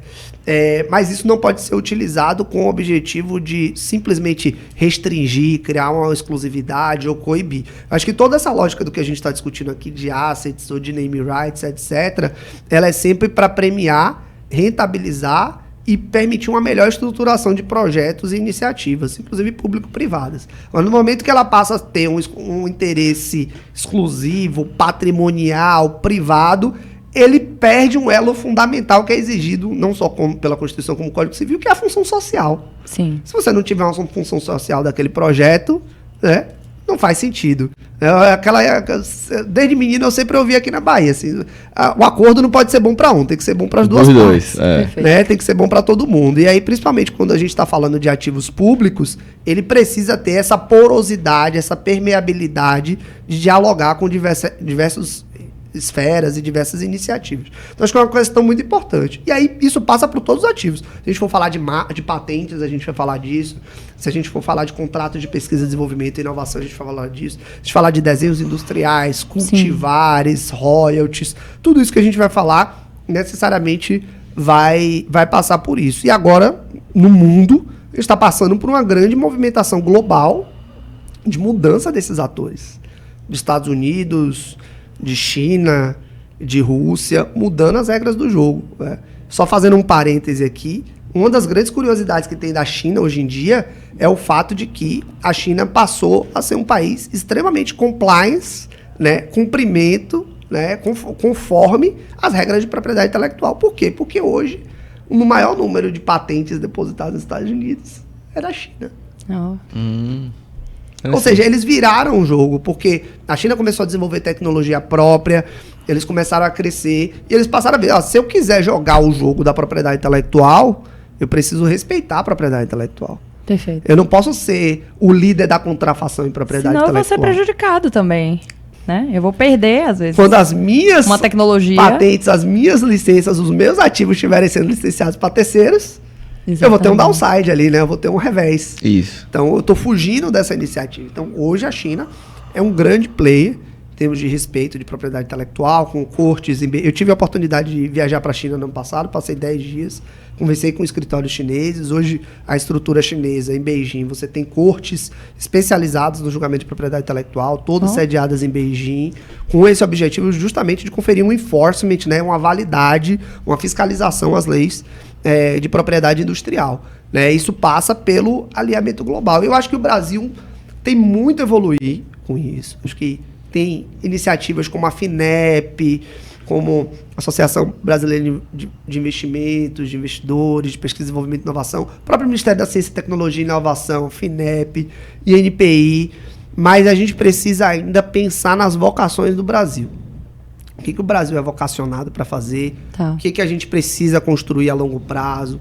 Aí vem toda a discussão de biodiversidade do Brasil, de posicionamento no exterior, com promoção de pauta. Agora vai ter a COP30 em Belém do Pará, com grande discussão, país no foco nacional. Acho que o Brasil tem a oportunidade de se posicionar no sul global, com o BRICS, com vários blocos de posicionamento geopolítico, justamente para promover essas iniciativas, porque senão a gente sempre vai ficar à baila, né, à margem dessas discussões, tratando isso de uma forma paralela, e não como protagonista, mas sempre sendo aquele país que adere, aquele país que subscreve, aquele país que concorda. Que não pensa dentro da sua realidade. Perfeito. Né, vai aderindo à realidade de outros, como inclusive é uma tendência no direito de uma forma geral. Né, cá para nós, a gente tem esse costume de fazer isso. Eu tenho até uma pergunta, né? A gente estava até conversando, Alessandro, também nos bastidores aqui, um papo bem bacana, em que você até fala, né, no seu livro, né, a gente leu nos artigos, E eu queria que você explicasse como se fosse um marketing reverso, vamos dizer assim, né? Que é quando você tem uma exclusividade na utilização daquela marca, naquele evento, e aquela marca contrária, por exemplo, utiliza daquilo ali a seu favor. Explica um pouquinho como é que funciona isso, existe isso, você até traz uma denominação própria para esse tipo de marketing reverso, né? Podemos dizer assim, de forma bem simples. E como fiscalizar isso? A gente teve casos de Burger King, eu acho, e Bob's que fizeram isso, né? Do advogado, Maltin, lembra do advogado? Enfim, tiveram aí algumas fizeram até, o Burger King até fez, né? Você advogado vem e ganha um hambúrguer. Aí, aprende só a ver, aí veio, acho que o Bob's, aí fez um marketing contrário a isso. Sim. E eu queria que você explicasse um pouquinho como é que funciona isso.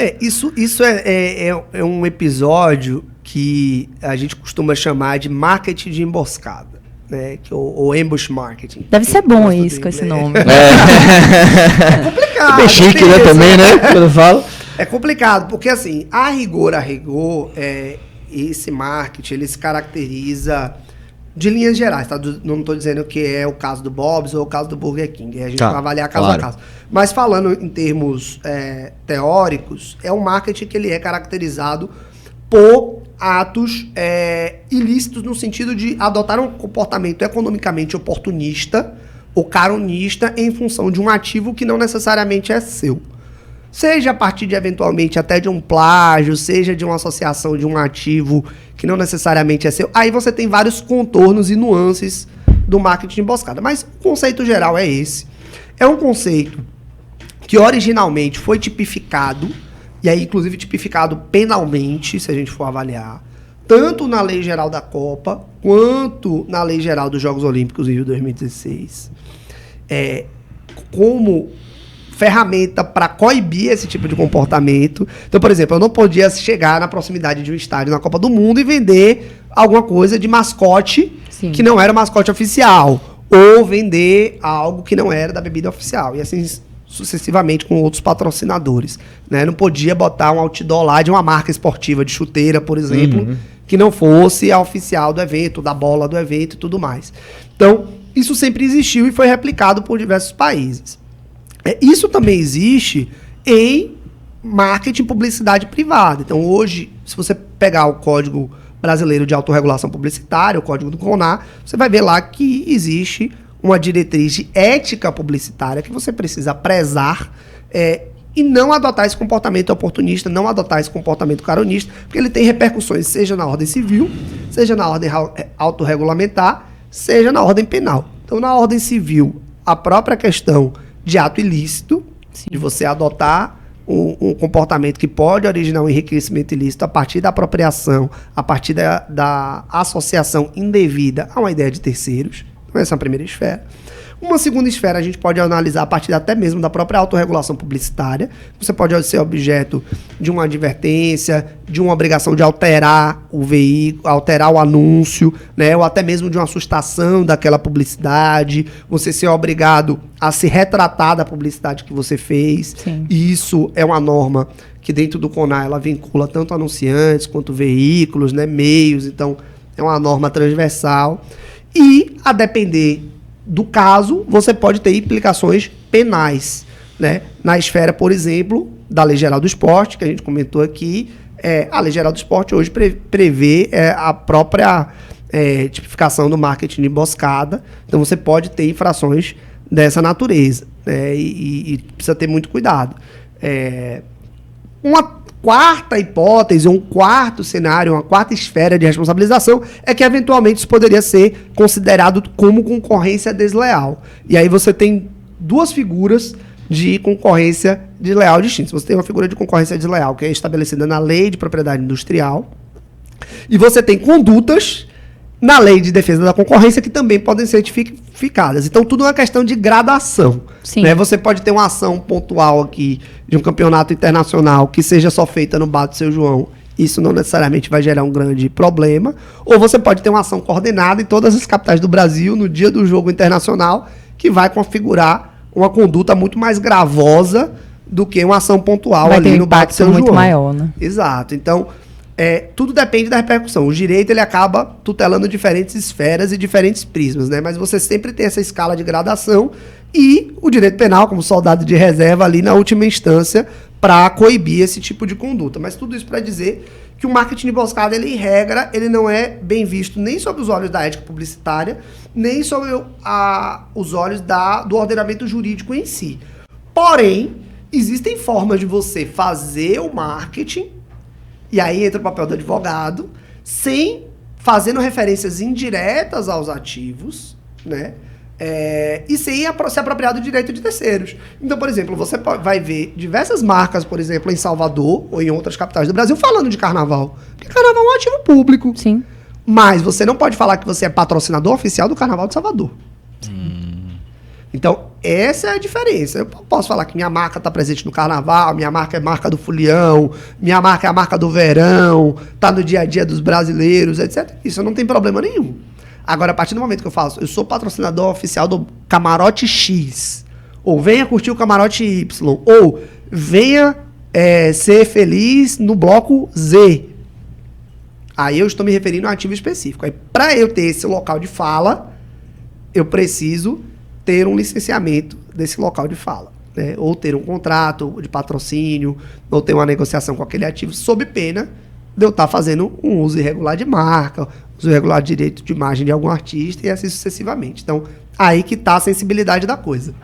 Eu soube de uma história, eu lembrei aqui dessa questão de utilização, né? No marketing, que tem uma limitação, quando não é o patrocinador oficial, eu lembrei...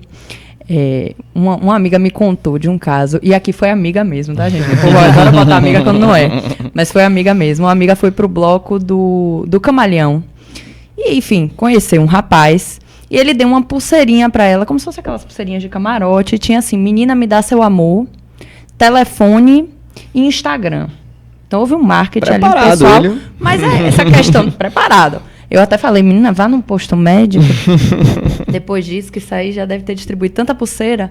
Mas, assim, há uma utilização com uma gradação muito menor. Uhum. Mas isso é o trecho de uma música de Chiclete com Banana. Agora, Bel Marques, né? Eu não sei como ficou a questão do direito das músicas. Mas se isso é utilizado, por exemplo, por uma marca, como é que fica essa questão do direito autoral? Qual o limite? Esse trecho, por si só, geraria uma implicação de direito autoral? Ou eu precisaria... tocar a música, tem um tempo mínimo, tem um trecho mínimo, um trecho máximo que é permitido. Como funciona esse direito autoral? Perfeito. Isso é uma das questões muito debatidas no âmbito do Superior Tribunal de Justiça hoje em dia, né? O STJ tem uma jurisprudência, inclusive falando sobre a possibilidade de paródias, né? Que é o direito à paródia. Eu posso parodiar, sim. Eu posso eventualmente tratar um tema de uma maneira mais jocosa, em função de uma sátira, muitas vezes uma sátira até mesmo política, ou uma sátira cultural, é totalmente permitido. Agora, o grande pergunta, a grande vexata question, como já diria um velho mestre meu, né, um ponto de alta indagação social quais são os limites, né? Então, quer dizer, hoje o Superior Tribunal de Justiça ele tem um entendimento que você pode reproduzir uma ou duas frases, ou uma estrofe no máximo, de uma maneira geral, de uma música, de um poema, que isso não necessariamente configuraria uma infração. Mas isso para fins de uma sátira. Então, por exemplo, se um veículo de jornalismo ou se uma entidade sem uma finalidade lucrativa faz algum tipo de sátira ou algum tipo de brincadeira ou algum tipo de promoção, teoricamente seria um comportamento mais tênue e menos gravoso do que uma associação diretamente com uma marca para promoção, sim, de finalidade empresária lucrativa, né? Então, o STJ acaba sendo bastante crítico com isso. Então, sempre que existe um uso irregular de direitos autorais para essa finalidade, os tribunais acabam sendo bastante incisivos no sentido de dizer: não, você não pode se apropriar, você precisa fazer o licenciamento, né? Não vou citar o nome do artista, nem da artista, enfim, mas teve um caso recente de um videoclipe musical em que houve uma aparência de uma exibição de uma obra visual do artista e que precisou ser indenizado, né? Não foi necessariamente indenizado, mas houve essa discussão, né? Sim. E idem com vários posts, às vezes as marcas fazem posts no Instagram ou vídeos, muitas vezes, utilizando trechos de música. Isso sempre precisa ser licenciado quando existe um intuito de rentabilizar, de agregar, de divulgar uma marca e por meio de algum outro ativo, seja uma música, seja um filme, seja um poema, agregar valor para aquela marca. Então, isso sempre precisa ser objeto de autorização, de licenciamento, de aprovação. E é difícil, porque é um caminho reverso que você tem que fazer para falar assim, mas quem é dono do ativo? Onde que eu descubro quem é o dono do ativo?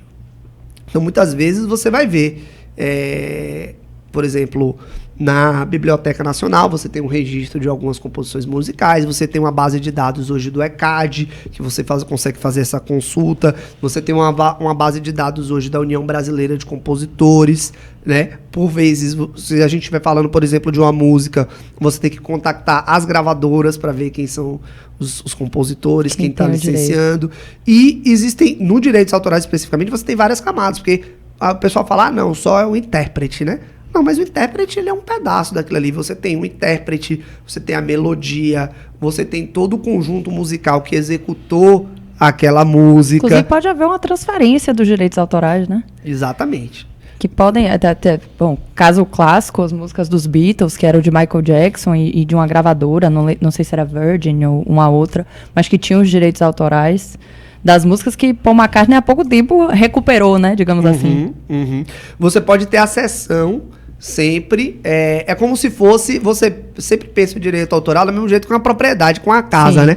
Tem a propriedade, a posse e o usufruto, né? O dispor, usar, fruir e dispor. Você sempre pode trabalhar dentro dessa mesma lógica com direitos autorais. Então, às vezes você tem o usufruto, mas a titularidade sempre vai ser dos autores. Sim. Inevitavelmente. Então, por exemplo, vou dar um exemplo pessoal meu. Eu criei um software, certa feita, dentro de um contexto empresarial, mas tá lá, os direitos morais meus como autor de ter criado esse software vão continuar. O software é da empresa, tá licenciado, etc, não tem problema nenhum. Mas nunca vão poder dizer que não fui eu que criei. Eu sou o autor daquela obra. Eu sou o autor daquela propriedade intelectual.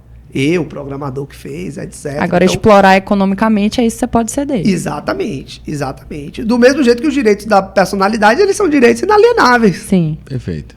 Você nunca vai poder alienar 100%. Você vai alienar os direitos patrimoniais ou a exibição da sua imagem, da sua voz, atrelada a algum contexto, alguma obra, algum projeto. Você nunca vai poder renunciar, porque eles são irrenunciáveis. Os direitos autorais, eles caminham muito próximos dessa realidade, né? Você vai poder sempre licenciar, ceder, e veja que sempre é por um período determinado. A regra é que seja por um período determinado. O período indeterminado é exceção. Sim. Por isso que existe um período. Então, por exemplo, eu vou contratar Matheus para fazer aqui uma campanha de protetor solar. Ele vai ter um período ali, Matheus vai falar, não, eu topo fazer o licenciamento durante 10 anos. Acabou-se esses 10 anos, aí vai vir a empresa falando, não, mas vamos fazer uma campanha retrô aqui, meio saudosista, como que estava a nossa marca 10 anos atrás, no Carnaval de Salvador, etc e tal. Eles não vão poder usar a imagem de Matheus sem fazer o licenciamento prévio. Porque esse licenciamento, ele regra, é por período determinado. É o caso da Vale a Pena Ver de Novo, É. tá reexibindo a novela e... Bom, vai receber de novo ali pela utilização daquela imagem, né? De quem tá atrelado àquela produção. Exato. E tudo depende do contrato. E aí você entra na discussão contratual, porque pode ser que o contrato tenha Já períodos preveja. muito longos. Né? Lei de direitos autorais autoriza um período de 80 anos, 90 anos da produção da obra. Né? Até 100 anos. Inclusive nos Estados Unidos, as cláusulas de 100 anos são totalmente válidas. Eles são bem liberais com isso. Sim. Mas aí vem a expiração também do período, em função dos direitos autorais. Aí vem a discussão do Mickey, da Disney. Agora, mais recentemente, Tintin, esse ano, que vai entrar em domínio público, né? Mas são os primeiros desenhos, os primeiros traços desses desenhos, dessas obras de arte. As obras de Monteiro Lobato também, toda a parte do Sítio Pica-Pau Amarelo, que são obras culturais que passam a entrar em domínio público. Por quê? Porque elas já se incorporaram à cultura de um determinado país, de uma determinada localidade, né? Então, a lógica dos direitos autorais, ela visa tutelar exatamente isso, essa evolução do debate cultural, não necessariamente do debate tecnológico. E aí está a bipartição da propriedade intelectual. Sempre que a gente fala de propriedade intelectual, a gente tem a bipartição de direitos autorais, propriedade industrial. Propriedade industrial é sempre voltada para o desenvolvimento tecnológico, rentabilização, comércio, atividade empresária. Direitos autorais não necessariamente. Sim. A gente está falando de um outro produto cultural. Né?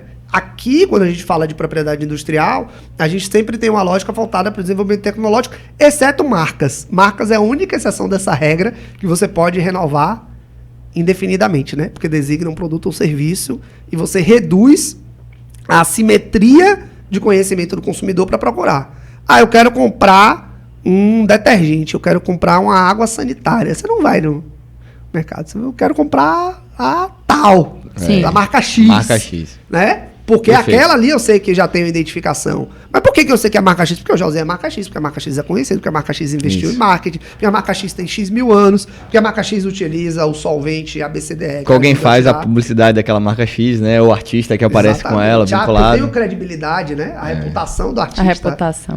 Está sendo colocada ali. Ah, o artista tal fez, eu acredito, tem credibilidade. Quem não vai acreditar, por exemplo, numa campanha feita pelo Tony Ramos? Uma pessoa com alta credibilidade, né? Super respeitada, com legado. Então, muitas marcas, inclusive, procuram isso. Esse referendo, esse aval, esse endosso do artista. E o reverso também é verdadeiro. Tem que ter muito cuidado quando você vai associar, e isso é uma questão cada vez mais sensível das marcas, num universo de influenciadores, assim, que influenciador eu vou querer associar com minha marca?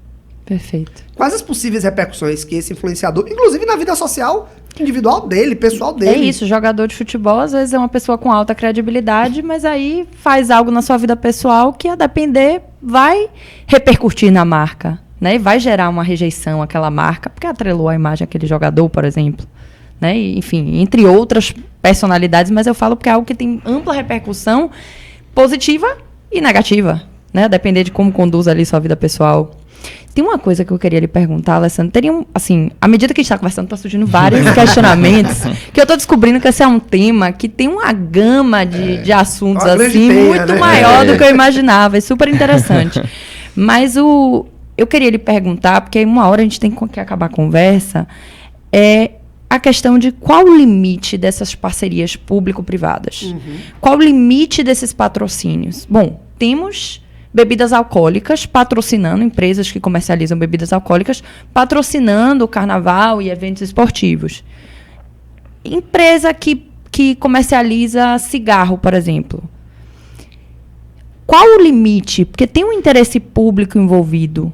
Até onde podem ir essas parcerias? Qualquer coisa que seja, pelo menos, lícita, né, de se vender, e que seja, ainda que haja uma limitação de idade em relação ao consumidor. Porque tem crianças que estão no carnaval, tem pessoas abaixo de 18 anos que estão no carnaval.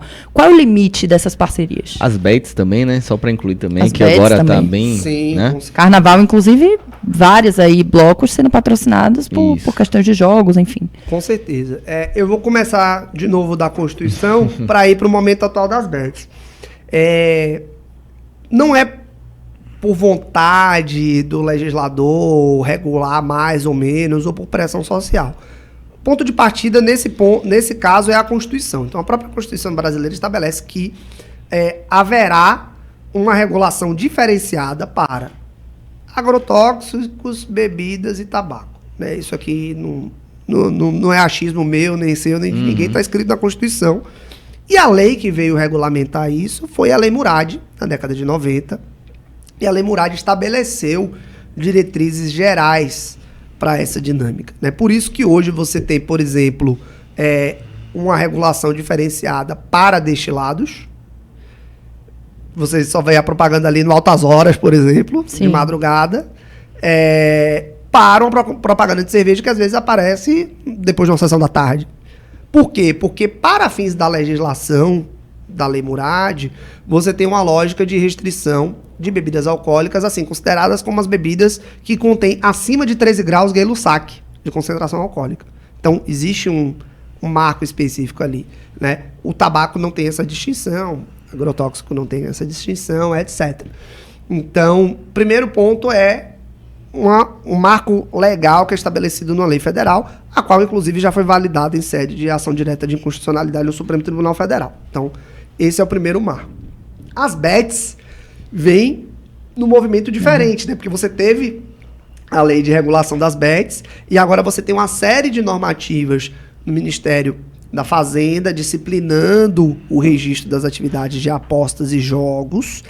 E ao lado de tudo isso, você tem a autorregulação publicitária se estruturando para acompanhar esse movimento publicitário, de modo que o CONAR hoje já fez um anexo específico para disciplinar a atividade das bets. Inclusive, de uma forma muito similar à atividade das bebidas alcoólicas. Né? Se a gente for notar, todas as publicidades de bet agora tem maior de 18 anos, jogue com responsabilidade, jogo responsável, etc. Justamente para tentar trazer esse disclaimer e alertar para o consumidor, para o cidadão em geral, que aquilo ali não é algo para ser usado de uma forma restrita, né, sem qualquer tipo de comedição, né? Pelo contrário, é uma atividade que pode gerar um desequilíbrio familiar, gerar uma série de contratempos. Então, precisa ser feito, pode ser feito, mas precisa ser feito com cuidado. Acho que esse é o primeiro ponto. Quase questão de remédio, que tem contraindicado para isso, isso, é quase isso. Exatamente. Então, a questão de medicamentos também é muito importante, né? Inclusive da rotulagem, da Anvisa e tudo mais.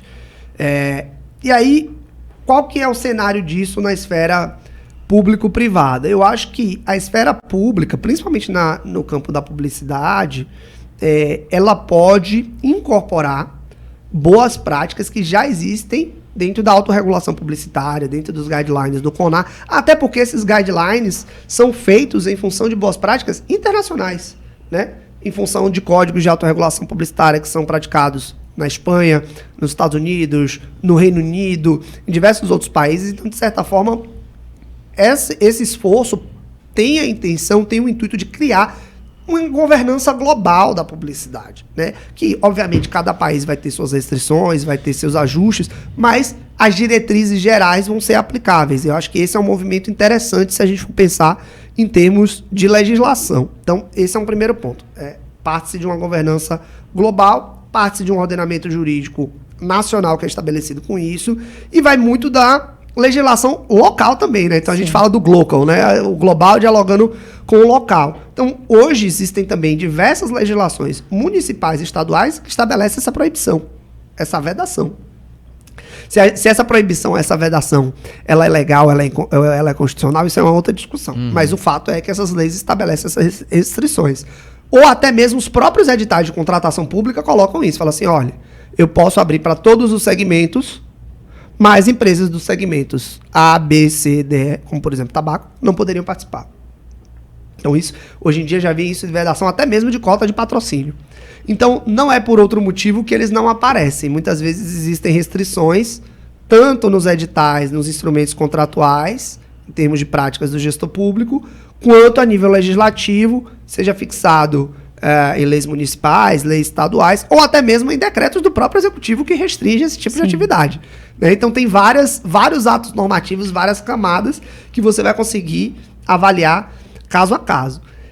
Falando um pouco, eu me lembrei de uma questão aqui, só para fazer um parêntese do bloco, e aí voltando dessa associação de marca, e falando um pouco da questão do Matheus, me veio aqui na mente com relação a financiamento, um cuidado muito grande que o poder público precisa ter para não asfixiar os blocos é não restringir de uma maneira absurda, de uma maneira muito incisiva, de uma maneira muito emuralhada, vamos falar assim, as possibilidades de ativação de marca dos blocos. Sim. Porque isso é uma fonte de patrocínio, isso é uma fonte de renda dos blocos. A partir do momento que o bloco só consegue vender o patrocínio, se eu consigo entregar algum ativo para o patrocinador, né, de uma forma, seja um patrocinador público, porque a gente tem patrocinadores públicos, como os bancos públicos, por exemplo, Caixa, Banco do Brasil, etc., e outros órgãos de fomento, como da iniciativa privada. Então, uma pedra de toque, um instrumento muito sensível na ânsia de capitalizar o patrocínio para o evento público, o patrocínio do ente federativo, do município, por exemplo, daquele carnaval de uma cidade, ele pode acabar asfixiando as agremiações carnavalescas, os blocos, os desfiles de carnaval. Perfeito. Né? E ele Por quê? Porque o município passa a estabelecer restrições, seja em decreto, seja em portarias. Você só pode fazer isso aqui. Você só pode botar um balão, um blimp, botar a marca no trio elétrico e botar a camisa. Mas se eu quiser fazer um negócio diferente? E é o que a gente falou, o maior carnaval com trio elétrico do mundo não acontece sem os trios elétricos. Perfeito, Né? perfeito. E se eu quiser botar um ativo diferente com uma comissão de frente, igual tem um carnaval do Rio de Janeiro, eu não posso? Se eu quiser botar alguém flutuando na avenida, voando num drone, eu não posso? Então, assim, a criatividade do marketing, da publicidade é a coisa mais bonita que tem, né? Perfeito. E se a gente começa a podar isso de uma maneira muito incisiva, tem que ter cuidado para não matar a planta. Então, eu adorei o bate-papo de hoje. Excelente. Eu fiquei super interessada pelo tema e quero terminar aqui. Vou abrir um espaço para você falar sobre a pós da Baiana, mas vou concluir validando, porque eu fui aluna de pós-graduação da Baiana em Ciências Criminais. Logo depois que me formei na faculdade, assim, atesto a seriedade e a qualidade do curso. Pessoalmente, sei o quanto foi importante para a minha formação. E conheço também, acompanho o Alessandro já há algum tempo, sei da qualidade de trabalho dele, sei que ele é referência nacional no tema, então não tenho dúvidas de que é um curso aí da mais alta qualidade. E vou passar a palavra para você chamar aí os nossos ouvintes para conhecerem o curso. Explicar como é que vai ser, a dinâmica, o que é que vai ser abordado. Claro, obrigado. Eu acho que assim, primeiro eu fui super honrado com o convite do professor Fred Dias Júnior, que é o diretor-geral da faculdade, a abraçar esse projeto, um projeto inovador. Hoje não existe nenhuma outra especialização no Brasil que aglutine esses dois temas de propriedade intelectual com o direito publicitário, que a gente tem chamado de legal marketing. Você tem várias falando de propriedade intelectual, mas nenhuma que reúne esses dois universos. Então, de fato, é um tema inovador, tanto assim que a gente já celebrou convênios com diversas entidades. Então, convênios com o próprio CONAR, o Conselho Nacional de Autorregulação Publicitária, a BIA, a Associação Brasileira das Indústrias de Alimentos. Estamos em tratativas de reta final com a ASP, Associação Paulistana de Propriedade Intelectual, com a BPI, Associação Brasileira de Propriedade Intelectual. Então, com a Future Law, que abraçou esse movimento e está conosco até em sede de Name Rights também. Nós também temos Name Rights no nosso curso. Na Future Law vem fazendo a curadoria. Todas as monografias, as melhores monografias, os trabalhos de conclusão de curso vão ser publicados em revistas científicas, inclusive chanceladas pela Revista dos Tribunais, que é uma editora super reconhecida. Então, a gente vem avançando com esse curso. Ele é um curso que a gente planejou ele em 12 meses, né, em 2 módulos, um módulo inicial, introdutório, falando da introdução da propriedade intelectual, como que começa a regulação, como avança o direito publicitário, como que funciona o regime jurídico das marcas, dos direitos autorais, e um módulo mais específico, falando de temas especiais, né, adentrando, por exemplo, com discussões como contratos na economia do conhecimento, discussão da era do streaming, como que funciona a dinâmica de inteligência artificial, regulação de patentes e softwares, né, então avançando por esses temas mais individualizados da propriedade industrial em si, e ao final, aqueles alunos que optarem vão poder fazer a defesa de um trabalho de conclusão de curso. É um curso muito bacana, assim, que a gente tem feito com muito carinho, com o convite de mais de 40 professores convidados, muitos diretores jurídicos de empresas do Brasil que trabalham com o tema na prática, como in-house, procuradores, juízes. Então a gente tem tentado fazer uma composição do corpo docente de uma forma muito, muito eclética, e que consiga, ao mesmo tempo, dialogar e agregar para o alunado. Ela é uma pós-graduação super flexível, porque ela é 100% da modalidade Live Learning, né, com aulas ao vivo dentro da plataforma da Faculdade Baiana de Direito, e que tem essa curadoria, essa coordenação tanto minha quanto da professora Cone Fortunato, que é professora de Direito Comercial da UFRJ, uma pessoa também super gabaritada, super reconhecida, e que eu acho que vai agregar muito no nosso projeto. Faço convite para todo mundo que se interessar, acesse o site e conheça um pouco mais. E não precisa ser da área jurídica, né? Pode ser outros também, outras graduações, etc. Podem também ter interesse, não é isso? Com certeza, das áreas de comunicação social, produção cultural, jornalismo, próprios colegas de marketing e publicidade têm muito interesse em participar. Já falaram, vou pedir para alguém da minha equipe se inscrever, para participar, conhecer um pouco mais. A gente já teve esse feedback positivo. Então, de fato, é um curso que ele obviamente vai ter uma tratativa de aspectos jurídicos, mas a gente quer trazê-lo de uma forma super abrangente, com uma linguagem fácil, comunicativa, simples, de entendimento, mas sem negligenciar os grandes tópicos que a gente está pautando hoje, principalmente no STJ, no Supremo e na regulação global sobre isso. Fantástico. Bom, Alessandro, quero lhe agradecer por esse bate-papo, né? Agradecer a Baiana por lhe permitir estar aqui batendo esse papo tão interessante e acho que tão propício nesse momento conosco. Para mim foi uma satisfação. Para nós, né? Agradecer foi excelente. também ao meu amigo Matheus. Muitíssimo obrigado, Alessandro, Karina. Foi sensacional o episódio de hoje. Obrigado, Karina. Obrigado, Matheus. E que bom que a gente pôde bater essa resenha aqui do pós-carnaval. Então, você vê que minha voz está, assim, maravilhosa, né? Eu falo que minha voz costuma ser igual a de Marisa Monte, mas, assim, eu tô um pouco ruim, não sei por quê. Não sei se eu andei cantando música de carnaval por aí. Mas, enfim, pessoal, por hoje é só. E até a próxima.